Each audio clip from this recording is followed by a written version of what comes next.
बोलो कि यीशु के नाम से उन अंगों को मार डालो। एक दूसरे को बताओ, उन अंगों को मार डालो जो आपको आत्मिक तरीके से कमजोर करते हैं। Hallelujah, praise the Lord. अब दूसरा पॉइंट है, ठीक है, दूसरा पॉइंट आप लिख लीजिए। पवित्र आत्मा की आग से भरने के लिए मैंने पहला बात बोला क्या, कि उन बातों को मार डालो, उन बातों को पहचान लो कि जो आप अपने जीवन में कमजोरी महसूस करते हो और जो आपको प्रार्थनाओं से कमजोर करते हैं। शायद तो आपका पति भी हो सकता है, आपके बच्चे हो सकते हैं। आपको ध्यान में रखना, उनके समयों पे नहीं, आपको अलग अपना समय बनाना पड़ेगा। आमेन, हालेलुया। उन्हें पहचानो। अगर आपके अंदर में आत्मा की आग लग गई है, सुनो ध्यान से, अगर आपके अंदर में घर का एक व्यक्ति उद्धार पाएगा, उसका सारा घराना उद्धार पाएगा। हालेलुया।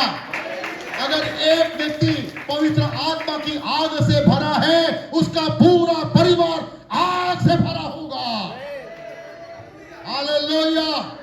अगर आपके पास आग नहीं है और आप अगर अपने बच्चों को बोलते हो, अरे उठो प्रार्थना करो, उठो प्रार्थना करो, और आपके बच्चे नहीं मानते, क्यों? क्योंकि आप में आग नहीं है, आपके अंदर में आग नहीं है। क्योंकि अगर वे लोग आग के साथ रहेंगे और आग के साथ खेलेंगे, वो भी आग में तब्दील होना चालू हो जाएंगे भैया। हालेलुया, आमीन। आप बोलते हो ये खराब है, वो अच्छा नहीं, वो अच्छी नहीं, वो ये है, वो है। आपको ये ध्यान में रखना, आप ये सोचो मेरे अंदर में पवित्र आत्मा की आग है या नहीं। आमीन, हालेलुया। अपने प्यार को सुनो, दूसरी बात, अपने प्यार को और अपने ज्ञान को परमेश्वर की ओर लगाना।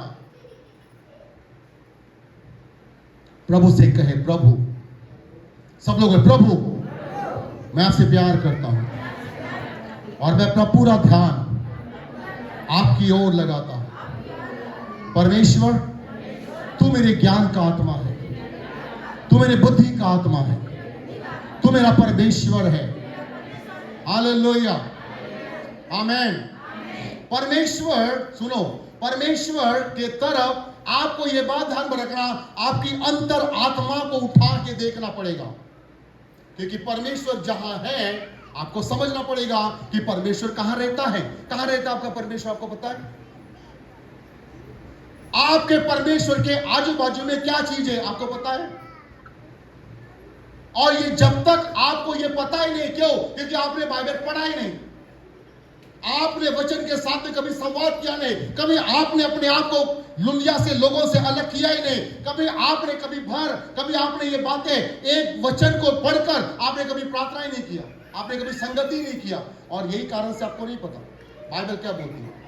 सुनो ध्यान से, परमेश्वर कहां रहता है, परमेश्वर की समझ क्या है, परमेश्वर का ज्ञान क्या है, परमेश्वर की सोच क्या है, ये एक व्यक्ति को, एक कौन से व्यक्ति को, एक आत्मिक व्यक्ति को पता होती है।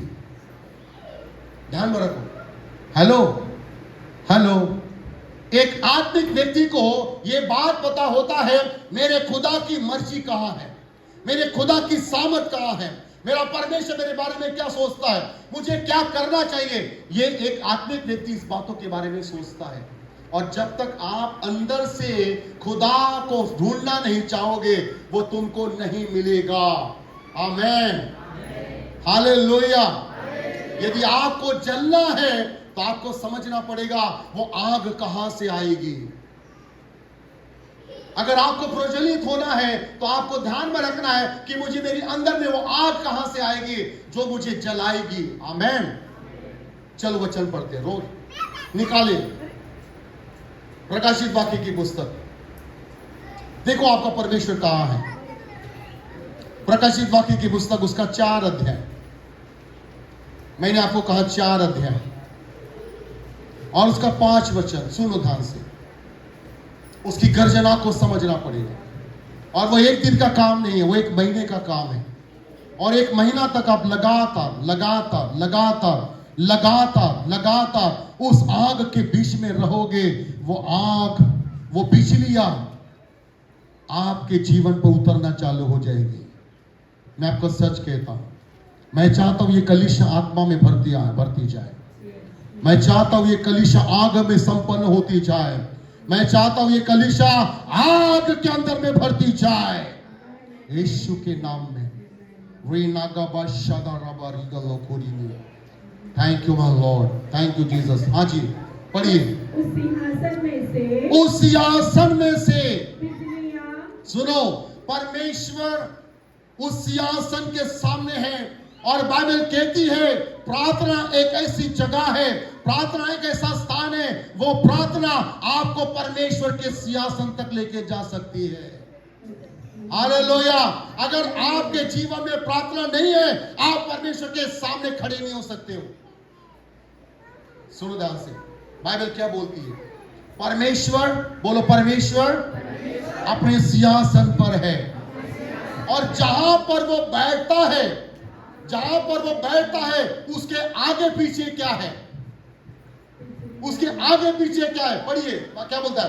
और उस सिंहासन में से बिजलियां और गर्जन निकलते हैं, और सिंहासन के सामने आग के 7 दीपक जल रहे हैं। ये परमेश्वर की 7 आत्माएं हैं। आपको पता है ये 7 आत्माएं कहां दी गई है? ये 7 आत्माएं कहां दी गई है? ये 7 दीपक कहां से है?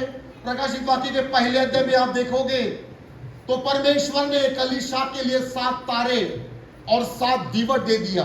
7 कलीसिया के लिए 7 स्वर्गदूत है, 7 कलीसिया के लिए 7 आत्माएं हैं। और ये बात ध्यान में रखना, ये कहां से आती है? ये परमेश्वर के सिंहासन से निकलती है। आमीन, हालेलुया।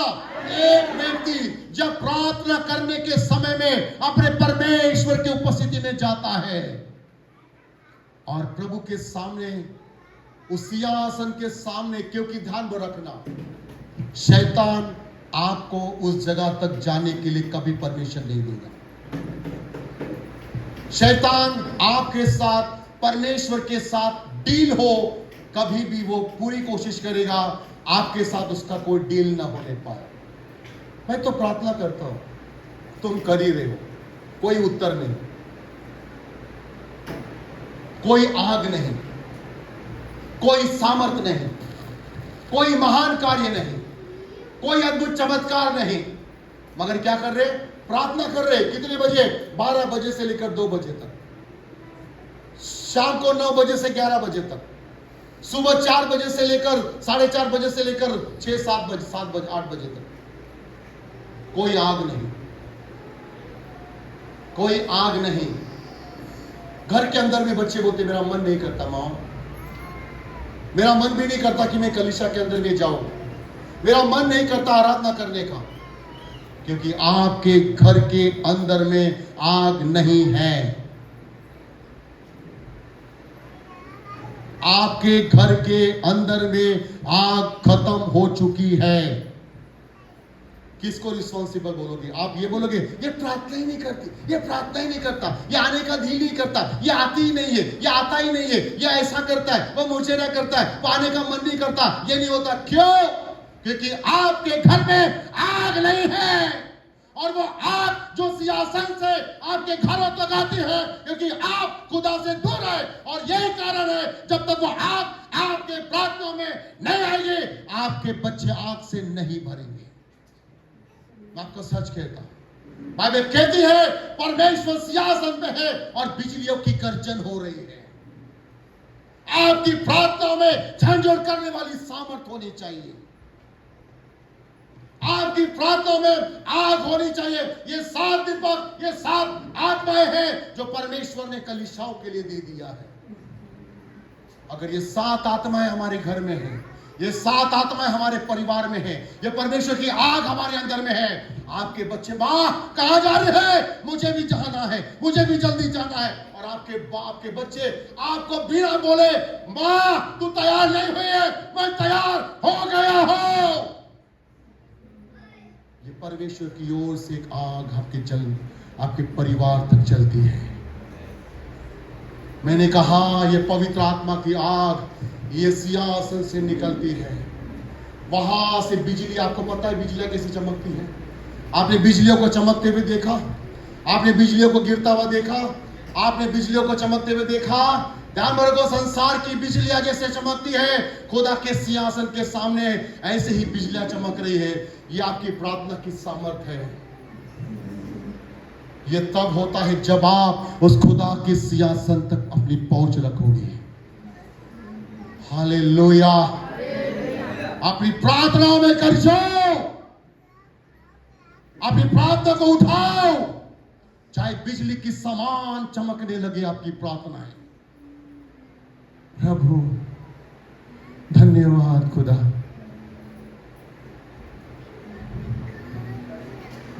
हाँ परमेश्वर प्रभु, अरे सो जाना, बाद में करना प्रार्थना। इतना क्यों अपने को तकलीफ दे रही? सो जाओ।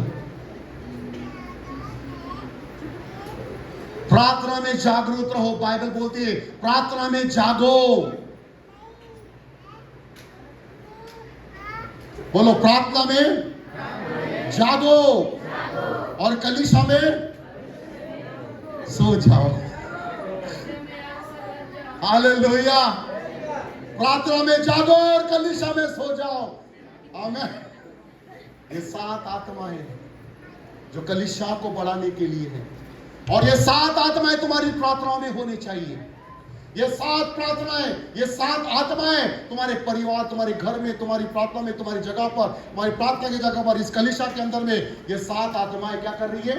ये 7 दीपक है, और दीपक हमेशा जलते रहते हैं। वो कलीसिया जो आग में पड़ी है वो हमेशा जलती रहती है और हमेशा बढ़ती रहती है। हालेलुया। आप इतनी प्रार्थना कर रहे हो, मगर कलीसिया में लोग क्यों नहीं बढ़ते? क्यों? क्योंकि तुम्हारे अंदर में आग नहीं है, मेरे अंदर में आग नहीं है। और जिस दिन ये आग हमारे अंदर से चालू हो जाएगी ना, सिलवा सा बचेगा नहीं, वापी बचेगा नहीं, वलसाड नहीं बचेगा, दुनिया का हर वो छोर नहीं बचेगी। ये बात ध्यान में रखना। खुदा ने हमें जो चीजें दिया ना, अगर आपके कलीसिया के अंदर में जो लोग आए, अगर वे लोगों का मन प्रभु के तरफ नहीं लग रहा है, इसका मतलब ये कि आपके कलीसिया के अंदर से आग का प्रमाण खत्म हो जाती जा रहा है, और वो केवल एक मात्र के लिए एक उठता है। हालेलुया। रिबा शादा राबा बाबा रिगो नीरा। ओ यीशु के नाम से प्रभु तू उसको आशीष दे देना। प्रभु देख लेना, अगर तुझे आशीष देना हो तो दे देना, नहीं तो चला जाना।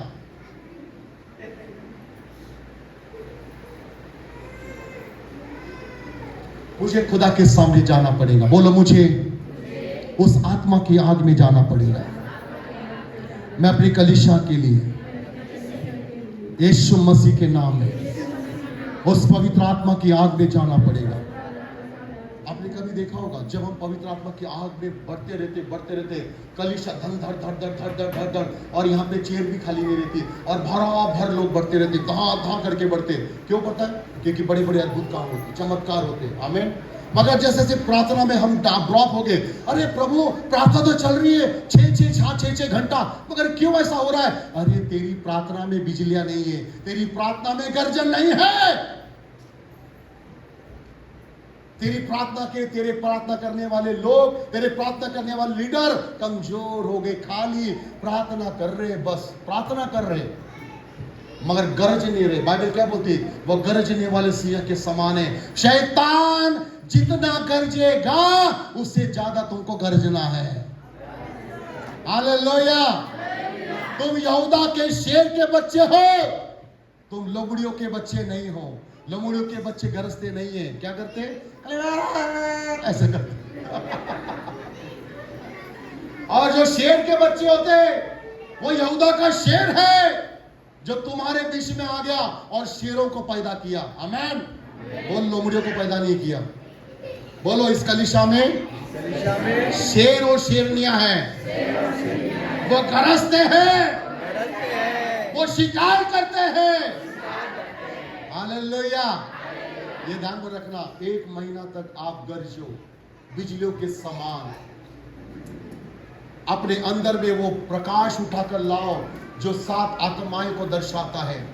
वो दीपक जो आपके अंदर में टिमटिमा रहा है या कमजोर हो गया है, उसे उठाकर बाहर लेकर आओ। देखो परमेश्वर की आत्मा तुम्हारे जीवन में काम करना शुरू करेगा। आमीन, हालेलुया। स्वर्गीय बातों की खोज में ज्यादा लगे रहो। संसार की बातों के अंदर में संसार तो लगा है, मुझे बहुत पैसा कमाना है, मुझे वो गाड़ी लेना है, मुझे वो घर लेना है, मुझे वो करना है, मुझे ऐसा करना है, मुझे वो करना है, मेरी बेटी की शादी करना है, मेरे बच्चे को नौकरी लगाना है, मुझे वो बनाना है, मुझे ऐसा करना है। पूरा रात और दिन उसी के पीछे लगे हुए हैं, मगर प्रभु के लोग अपने खुदा की इबादत करने लगे हुए हैं। आमीन। क्यों? क्योंकि बाइबल कहती है अन्य जातियों को ऐसा करने दो, क्योंकि तुम्हारा खुदा तुम्हारे साथ है। वो जानता है तुम्हारी हर एक नीड को, तुम्हारी हर आवश्यकता को, तुम्हें क्या क्या चाहिए और तुमको कब देना है। आमीन। पक्षियों को देखो, है ना, वो ना बोते हैं। सोचने के फूलों को देखो, जंगल में ऐसे खिलखिलाते हैं जैसा उनको कोई पानी डाला हो, और जंगल को हरा भरा बना देंगे। कौन करता है ये सब? बाइबल कहती है अगर मैं उनके लिए कर सकता हो तो तुम मेरे क्यों ना हो, मैं तुम्हारे लिए क्यों ना करूंगा। बोलो आमीन, हालेलुया। तीसरी बात नंबर 1, परमेश्वर की ओर गर्ज। उस आत्मिक बातों की खोज में लगे रहो, उस आत्मा की बातों में बढ़ते रहो। तीसरी बात, परमेश्वर के वचन का अध्ययन करो। आप करते हो? बाइबल पढ़ते हो, वचन बंद करते हो, सो जाते हो। वचन पढ़ते हो, थोड़ा सा पढ़ लेते हो, उसके बाद में बोलते हैं कि वचन पढ़ लिया, खत्म कर देते हो। आपको अगर वचन पढ़ते हो, उस वचनों को रेखांकित करो। सुनो ध्यान से, जो आपके अंतर आत्मा को झंझोड़ते हैं, आप अपने अंदर में उस वचन के द्वारा अपने अंदर में देखो कि मेरे अंदर में इस वचन की कितनी सामर्थ मेरे अंदर के अंदर में है। अगर ये वचन मेरे जीवन में जो मैंने पढ़ा है, ये वचन की सामर्थ मेरे जीवन के अंदर में कैसी है। आमीन, हालेलुया। सुनो, मैं ये कहना चाहता हूं, यदि आप किसी का यूट्यूब पढ़ते हो, देखते हो, आपको सुनो ध्यान से, मैं जो आपको बोल रहा हूं बड़े पास में लिख के ले लो, और अगर लिखना है, अगर अपने समझना है तो समझ जाइए। सुनो ध्यान से, अगर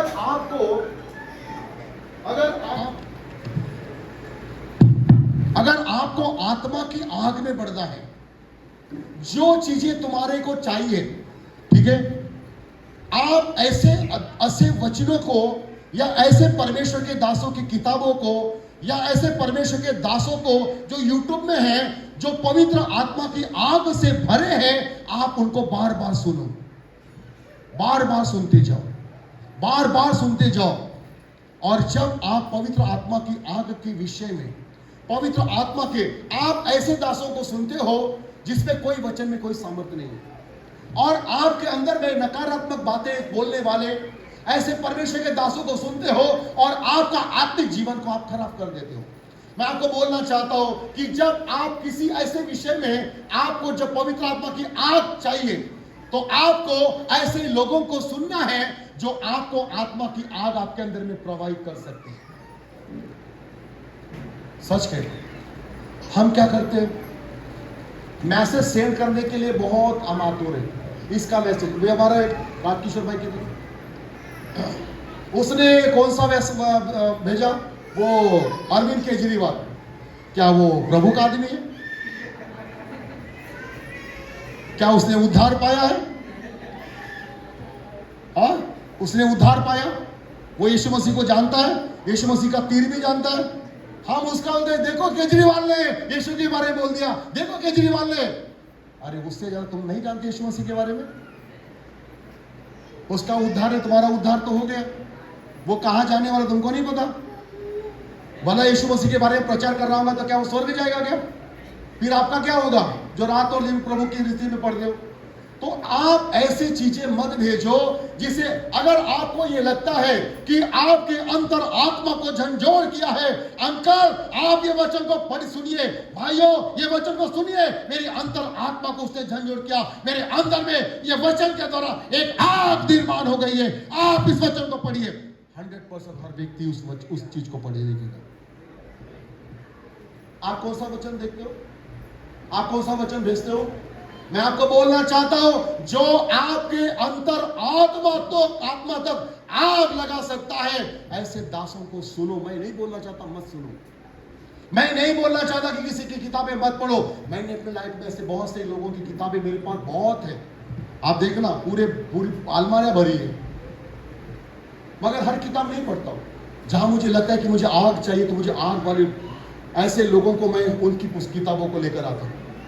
मुझे आग से भरने वाले, आत्मा की, पवित्र आत्मा से भरे हुए लोगों की किताबें लेकर आता हूं, और मुझे समझ में आता है कि मुझे रास्ता मिल जाता है कि ये लोगों ने कैसा रास्ता बनाया परमेश्वर के पास जाने का। मुझे भी वही रास्ता बनाना पड़ेगा, क्योंकि उन्होंने मेरे पहले, उनका अनुभव है कि मैंने पवित्र आत्मा की सामर्थ में बढ़ने के लिए और पवित्र आत्मा की आग में भरने के लिए हमने ऐसा रास्ता बनाया, ऐसे हमने प्रार्थना किया, ऐसे वचन पढ़ा, ऐसे हम मिले, ऐसे हम लोग रहे, और फिर हम ऐसा शुरू करेंगे। वो 100% वो आग जो खुदा ने उनके जीवन में लगाए, वही आग हमारे अंदर में लगाना शुरू करेगा। हालेलुया। आप ऐसे दासों को मत सुनो जो आपको कमजोर करते आपकी प्रार्थनाओं में। आप ऐसे लोगों की किताबें मत पढ़ो। कोई लोग बोलते हैं दशमांश दो, कोई बोलता है मत दो, भेज दिया। देखो अंकल, पढ़ो, यहां लिखा है कि दशमांश मत दो। कोई बोलता है और बाबा ये अन्य भाषा बोलने वाले सब शैतान के लोग हैं, और कोई बोलता है अरे ये पवित्र आत्मा से। किसका सुनोगे आप? मैं आपको ये बोलना चाहता हूं, अपने लिए ऐसे सेवकों को और ऐसे दासों को तैयार करो जो आपको केवल उनका ही वचन सुनना है और किसी का नहीं। जो व्यक्ति आपको प्रार्थनाओं से किसी के यहां पे सुन लिया कि क्या ये चीजें नहीं करना, अन्य भाषा में नहीं बोलना, और दो तीन लोग मेरे विरुद्ध में खड़े हो गए, बोले कि हम ब्रदर आप गलत कर रहे हो। क्यों? कलीसिया में अन्य भाषा बोलते हो, ये भी तो बोलते, तू भी गलत है क्या? तू इतना दिन तक बोलती थी तो क्या गलत था क्या? मतलब ढोंग कर रहे थे क्या? मतलब अब 15-20 दिन से, 2 साल से, 5 साल से, 10 साल से आप अन्य भाषा में बातें कर रहे थे, और किसी ने अचानक आपको एक YouTube देखा और अचानक तुम्हारा दिमाग खराब कर दिया और आपने बंद कर दिया, और अपने बंद करने वाली चीजें तुमने मेरे ऊपर में लेकर आया और बोले कि ब्रदर ये अच्छा नहीं है। क्यों भाई? तू 15 साल से क्या कर रही थी? मतलब झूठ बोल रही थी, अन्य भाषा में झूठा ये कर रही थी। क्या वो चीजें जो खुदा ने आपको दिया, वो चीज आपको नहीं समझ में आता कि मैंने इस अन्य भाषा को पाने के लिए कई उपवास किए, मैंने इस अन्य भाषा को पाने के लिए, इस पवित्र आत्मा की आगों को पाने के लिए मैंने कितनी मेहनत किया, उसके बाद ये चीज मुझे मिली। क्या आपको नहीं पता? क्या वो पवित्र आत्मा जब आपके जीवन में उतर कर आया और जब अन्य भाषा आपके मुंह के अंदर में आए, क्या आप उसके गवाह नहीं हो? हालेलुया। ध्यान में रखना, अगर आपको बढ़ना है, अन्य भाषा में ज्यादा से ज्यादा प्रार्थना करना शुरू करो। और आप अगर अन्य भाषा में आज बोल रहे हो, कल नहीं बोल रहे हो, अन्य भाषा में जितना प्रार्थना करोगे तुम्हारे वर्ड बदल लेंगे। अभी मैं जो पहले बोलता था उसे कहीं आगे बढ़ गया और मेरे पास कई सारे वर्ड आ गए। अब तुम बस रीबा राबा को एक ही शब्द, 2-3-2-4 बात, वही शब्द में 2-3 शब्द है आपके पास केवल 4 या 5 शब्द होंगे अन्य भाषा में। मेरे पास कई सारे शब्द हो चुके। क्यों? एक मैं एवरी डे उठते बैठते खाते पीते काम पे जाते काम से आते हर एक बार परमेश्वर की आत्मा से भरता रहता हूं और प्रार्थना करता हूं, और वो अन्य भाषा मेरे अंदर में आती जाती है। बोलो अन्य भाषा अविश्वासियों के लिए चिन्ह है। बोलो अन्य भाषा अविश्वासियों के लिए चिन्ह है। आमीन, हालेलुया, आमीन। कितना घंटा प्रार्थना करना चाहिए? कितना घंटा बाइबल पढ़ना चाहिए? आप आत्मा में भरने के लिए कितना घंटा आपको प्रभु को देना है, ये आपको डिसाइड करना है। समय तो सबके पास है। क्या आप अगर पिक्चर अगर अच्छा लगेगा 3 घंटे यहां नहीं बैठते हो? अगर कोई सीरियल आपको अच्छी लगती है तो 1 घंटा तक आप नहीं देखते हो? अगर कोई रील आपको खेलना है, आप घंटों घंटों रील को उठाते उठाते उठाते उठाते उठाते उठाते नहीं चलते हो? एक और एक और एक और एक और एक और एक और एक और, है ना? और धीरे धीरे हमारा समय खत्म होता है और 6 घंटा 4 घंटा 5 घंटा वो रील देखने के अंदर में आपके निकल जाते हैं। आपको समझ में नहीं आता कि ये रील देखते कि मेरे घंटे कैसे निकल गए। मगर क्या अगर आप ये समय अपने खुदा के पास जाकर दोगे, ध्यान में रखना, यह सिंहासन के पास आपको जाने का खुदा अवसर देगा। आमीन।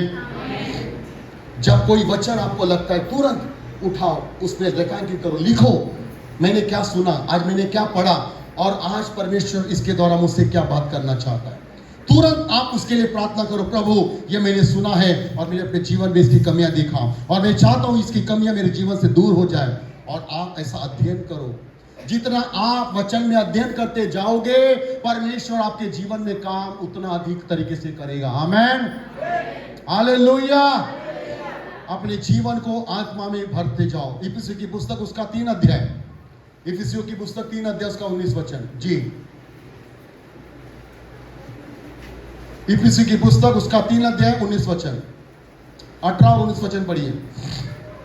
सब पवित्र लोगों के साथ, हाँ, सब पवित्र लोगों के साथ, सब पवित्र लोगों के साथ भली भांति समझने की शक्ति, भली भांति समझने की शक्ति पाओ कि उसकी चौड़ाई, सुनो, परमेश्वर की चौड़ाई को कौन ना सकता है कि परमेश्वर कितना बड़ा है। मगर हर वो प्रार्थना करने वाले व्यक्ति को पता होता है मेरा परमेश्वर कितना चौड़ा है, कितना लंबा है, कितना बड़ा है, कितना मोटा है, कितना पतला है, कितना ऊंचा है, कितना नाटा है। ये कहां पता चलेगा?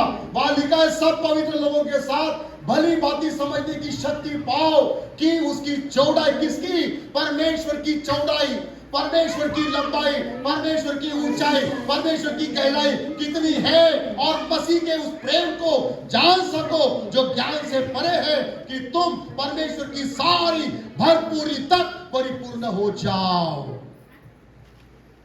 प्रभु चाहता है कि तुम परिपूर्ण होते जाओ। आमीन। बोलो, प्रभु मेरे अंदर में परिपूर्णता आ जाए। अच्छा, कैसे आएगी? कैसे आएगी परिपूर्णता?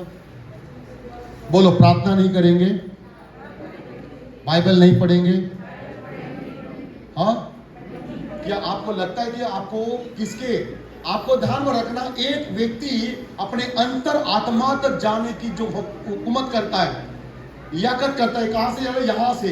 मतलब अगर आप प्रार्थना करने वाले व्यक्ति बन गए, अगर आप प्रार्थना करने में लवलीन हो गए, तो ये बात ध्यान रखना, इधर ध्यान से सुनिए, देखो सुनो, बाइबल में उसकी चौड़ाई, किसकी?